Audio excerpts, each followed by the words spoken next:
I'm going to pick some Ribena. I did a live last night. So guys, we're having some Ribena.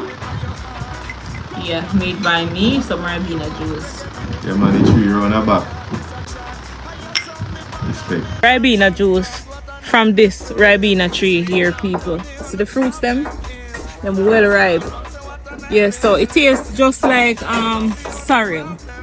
We use with ginger and pimento.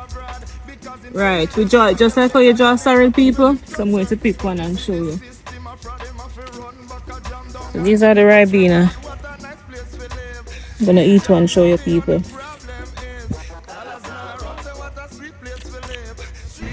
It have a little some stain. The bigger it is, the sweeter it is.